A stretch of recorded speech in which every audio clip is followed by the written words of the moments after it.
পড়ুয়ার অভাবে জেলায় একের পর এক সরকারি স্কুলে তালা ঝুলছে। রাজ্যে একাধিক জুনিয়র হাই স্কুল থেকে শুরু করে একাধিক প্রাথমিক বিদ্যালয়ও এখন পুরোপুরি পড়ুয়া শূন্য। আর যে কটি স্কুল এখনো খোলা সেগুলির অধিকাংশেই পড়ুয়ার সংখ্যা 10-এরও নিচে, কোথাও আবার একজনও পড়ুয়া নেই। আর এই তালিকায় এবার যুক্ত হলো রাষ্ট্রপতি পুরস্কার প্রাপ্ত কোচবিহারের তুফানগঞ্জ টাউন বিদ্যাসাগর প্রাথমিক বিদ্যালয়ের নাম। এই স্কুলটি বর্তমানে পড়ুয়া শূন্য হয়ে পড়েছে, অথচ এমনটি হওয়ার কিন্তু কোনো কথাই ছিল না। এই স্কুল থেকে পড়াশোনা করে অনেকে শিক্ষাবিদ, চিকিৎসক, আইনজীবী হয়েছেন। পরে একটা সময় স্কুলের খুঁড়িয়ে চলা শুরু হয়। গত বছর 2জন ছাত্র থাকলেও এবছর এপ্রিল মাস পর্যন্ত একজন ছাত্র ছিল। সেই ছাত্র পরে অন্য স্কুলে চলে যায়। এ বিষয়ে প্রাথমিক বিদ্যালয় সংসদ চেয়ারম্যান রজত বর্মা বলেন, বর্তমানে ওই স্কুলে একজন শিক্ষিকা রয়েছে। ওই স্কুলে আরেকজন শিক্ষক নিয়োগ করে আবারও আগের রূপে ফিরিয়ে আনার চেষ্টা চলছে। আমি যখন চেয়ারে বসি তারপরে আমি খবরটা পেয়েছিলাম, সেই সময় তাও সংখ্যা ছিল, এইবার একদমই নাই হয়ে গেছে। কিন্তু এই স্কুলটি বহু প্রাচীন স্কুল এবং বিগত দিনে খুব সুনামের সঙ্গে অনেক স্টুডেন্ট এখানে পড়াশোনা করে আজকে তার বিভিন্ন জায়গায় প্রতিষ্ঠিত হয়েছে। তা সেই স্কুলটিকে পুনরুজ্জীবিত করার জন্যই আর কি সেই একজনকে ম্যাডাম রাখা হয়েছে এবং আমাদের চিন্তাভাবনা রয়েছে আরেকজন টিচারকে দিয়ে সেই স্কুলকে যদি আবার রিভাইভ করানো যায়, অর্থাৎ স্কুলটাকে আবার পূর্ব অবস্থায় ফিরিয়ে আনা যায়, সেই প্রচেষ্টার জন্যই ওই অবস্থায় আপাতত রয়েছে। আমাদের এদিক থেকে প্রচেষ্টা থাকবে, সঙ্গে যারা টিচার একজন রয়েছেন আর একজন সম্ভবত আমরা এখন ওনাকে পুট করে দিয়ে কীভাবে স্কুলটাকে আবার রিভাইভ করে সেই প্রচেষ্টা আমাদের থাকবে। অপরদিকে স্কুলের পরিচালন কমিটির সভাপতি অম্লান বর্মা জানিয়েছেন, পাশেই জুনিয়র বেসিক স্কুল থাকায় অভিভাবকরা তাদের ছেলে মেয়েদের সেখানেই ভর্তি করাচ্ছেন। এই বিষয়ে জুনিয়র স্কুলের শিক্ষিকাদের সঙ্গে কথা বললেও বিশেষ কোনো লাভ হয়নি। আগে তো এক সময় এই স্কুলে ভালো ছাত্র সংখ্যা ছিল। আমি 2015 সাল থেকে শুরু করে এখন পর্যন্ত এই স্কুলের যে ভিএসি কমিটি তার সভাপতি, তখন থেকে দেখছি ছাত্র প্রায় কমতে শুরু করলো। এর যেটা কারণ আমরা উপলব্ধি করলাম, আগে আমাদের পার্শ্ববর্তী যে ইলাদেবী জুনিয়র বেসিক স্কুল ছিল সেখানে কেবলমাত্র মেয়েরাই ভর্তি হতো, কিন্তু এখন দেখা যাচ্ছে সেখানে ছেলেরাও ভর্তি হচ্ছে এবং ছেলেদের যেন সেখানে ভর্তিটা না করা হয়, এবং সেটা নিয়ে আমরা ইলাদেবীর বেসিক স্কুলের দিদিমণির সঙ্গে কথা বলি।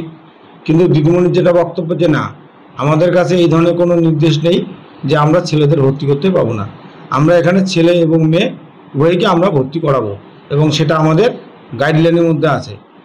স্বাভাবিকভাবে আমরা কাউকে জোরও করতে পারি না যে না তুমি ওখানে ভর্তি হবে না বা তোমাকে অবশ্যই আমাদের এই স্কুলে ভর্তি হতে হবে। 1971 সালের 3রা জানুয়ারি এই প্রাথমিক স্কুলের পথ চলা শুরু। এই স্কুল তৈরিতে শিক্ষানুরাগী ভানুপ্রকাশ দে মূল ভূমিকা নিয়েছিলেন। 1978 সাল পর্যন্ত তুফানগঞ্জ টাউন গভর্নমেন্ট প্রাইমারি স্কুলে সকালে এই বিদ্যালয়ে পঠন পাঠন চলত। পরবর্তীতে 5 নম্বর ওয়ার্ডে স্থায়ীভাবে স্কুল ভবন তৈরি করা হয়। সে সময় তুফানগঞ্জ পুরসভার সমস্ত ওয়ার্ড থেকেই কম বেশি ছাত্রছাত্রী এখানে ভর্তি হতো। স্কুলের দারুণ সুনাম ছড়ানো শুরু করে। 1995 সালের 5ই সেপ্টেম্বর শিক্ষক দিবসে তৎকালীন প্রধান শিক্ষক ভানুপ্রকাশ দে দিল্লি থেকে রাষ্ট্রপতি পুরস্কার নিয়ে আসেন। রাষ্ট্রপতি পুরস্কারের পাশাপাশি এই স্কুলের সাফল্যের ঝুলিতে আরো অনেক পুরস্কার রয়েছে। ভানুপ্রকাশ দে 2008 সালের 31শে ডিসেম্বর পর্যন্ত এই স্কুলে প্রধান শিক্ষকের দায়িত্ব সামলেছেন। সে সময় স্কুলে 400-রও বেশি পড়ুয়া, 3 জন শিক্ষক ছিলেন। বর্তমানে তিনি রোগ ভোগে বাড়িতে শয্যাশায়ী। স্কুলের বর্তমান দশায় দুঃখ প্রকাশ করেছেন তিনি বলেন, সুস্থ থাকলে এই স্কুলটিকে বন্ধ হতে দিতাম না। আমি যেভাবে স্কুল হাই চাড়ে আছি, আমি সুস্থ থাকলে পরে আমি আপ্রাণ করতাম এই স্কুলটাকে রক্ষা করার জন্য এবং আমি স্কুলটাকে রক্ষা করার জন্য আমি আপ্রাণ অভিভাবকদের কাছে দেখতাম। আমার যেতে হতো, আমাকে দেখলেই সবাই চলে আসতো, তাদের ছেলে পেলেগুলো ভর্তি করতো। আমার প্রাণ ছিল এই স্কুলটা। হ্যাঁ, পুরনো ফার্মে ফিরে আসে। আমি সরকারের সহযোগিতা এখন পুরাদমে চাই, আমি সরকারের সহযোগিতা পুরাদমে চাই। তারা স্কুলটাকে উন্নত থেকে উন্নতর করুক। যে স্কুল প্রতিষ্ঠা হয়েছে তুফানগঞ্জের নাম করা বিদ্যাসাগর প্রাথমিক বিদ্যালয়, এই স্কুলটা যাতে হয় এটা আমি সরকারের কাছে আপিল করছি, সেটা সহযোগিতা সুন্দরভাবে করুন। আইনজীবী শুভময় সরকারও জানিয়েছেন, এই স্কুল থেকেই প্রাথমিক স্তরের পড়াশোনা করেছেন তিনি। খুব ভালো পড়াশোনা হতো, শিক্ষকরাও খুব যত্ন করতেন। তবে বর্তমানে স্কুলের বেহাল দশায় হতাশ তিনিও। আমরা তুফানগঞ্জে অনেক ছাত্র স্কুল থেকে পড়াশোনা করে বিভিন্ন জায়গায় বিভিন্ন প্রতিষ্ঠানে তারা আজকে কেউ আইনজীবী হয়েছে, কেউ ডাক্তার হয়েছে, কেউ ইঞ্জিনিয়ার হয়েছে এবং ভালো ভালো জায়গায় প্রতিষ্ঠিত হয়েছে। আমরা যখন খবরটা পাই, যারা আমরা প্রাক্তন ছাত্র স্কুলে, তারা হঠাৎ করে খবরটা পাওয়ার সাথে সাথে আমরা খুব বিস্ময় প্রকাশ করলাম যে স্কুলটা বন্ধের পথে। আমরা চাই স্কুলটা আবার আগের মতন করে তার ছন্দে ফিরে আসুক, স্কুলের আগের পরিবেশ ফিরে আসুক, এটাই আমরা চাই। এদিকে স্কুলে পরিকাঠামোর কোনো ঘাটতি নেই। শ্রেণীকক্ষের দেওয়ালে স্বামী বিবেকানন্দ, নেতাজি সুভাষচন্দ্র বসু, মহাত্মা গান্ধী, কাজী নজরুল ইসলাম, রবীন্দ্রনাথ ঠাকুর, ঈশ্বরচন্দ্র বিদ্যাসাগরের মতো মনীষীদের ছবি জল করছে। রয়েছে দেওয়াল জুড়ে মূল্যবান সমস্ত বাণী। অন্যান্য পরিকাঠামো ঠিকঠাক, তবুও স্কুলের এহেন পরিস্থিতি। স্থানীয় বাসিন্দা থেকে শুরু করে প্রাক্তন ছাত্ররা সবাই চাইছেন স্কুলটি আবারও পুরনো রূপে ফিরে আসুক। সময় আমাদের ভানু মাস্টারমশাই ছিলেন, যিনি রাষ্ট্রপতি পুরস্কার প্রাপ্ত। তো তার হাত ধরেই স্কুলটার এত উন্নতি হয়েছিল। ধীরে ধীরে স্কুলটার অবনতি শুরু হয় এবং স্কুলে শিক্ষক শিক্ষিকার হার কমতে থাকে।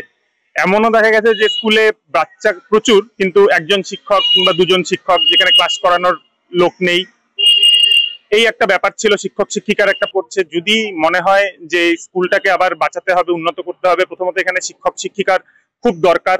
আর আমাদের এই স্কুলটা 5 নম্বর ওয়ার্ডের দরিয়াবেলায় 5 নম্বর ওয়ার্ডের দোলমেলা মাঠ সংলগ্ন এলাকায়, যেখানে প্রচুর লোকজন আছে, টাকা পয়সার অভাব। তাদের ছেলে মেয়েরা এই স্কুলে পড়াশোনা করতে পারে, কিন্তু যেহেতু শিক্ষিকার অভাব, শিক্ষকের অভাব, সেই কারণে তারা ভর্তি হচ্ছে। আমরা চাচ্ছি এই স্কুলটাকে, যেহেতু এটা প্রচুর পুরনো স্কুল একটা, এখানে একজন রাষ্ট্রপতি পুরস্কার প্রাপক শিক্ষক এটাকে হাতে তৈরি করেছে, নিজে হাতে, তো সেই স্কুলটা আবার নতুন করে শুরু হোক। বর্তমানে একজন শিক্ষিকা আসছে দেখি, এসে বাইরে গ্রিলটা খুলে ভিতরে গিয়ে বসে কিছুক্ষণ পরে চলে যাচ্ছে। উনি বা কি করবে যদি কোনো ছাত্র না থাকে?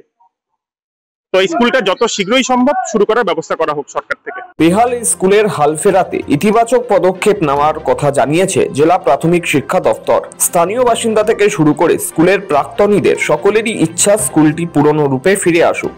এই পরিস্থিতিতে স্কুলটিকে আগের অবস্থায় ফিরিয়ে আনতে কি পদক্ষেপ নেয় প্রশাসন, এখন সেটাই দেখার। দীপজয় বর্মনের রিপোর্ট, সময়, কলকাতা।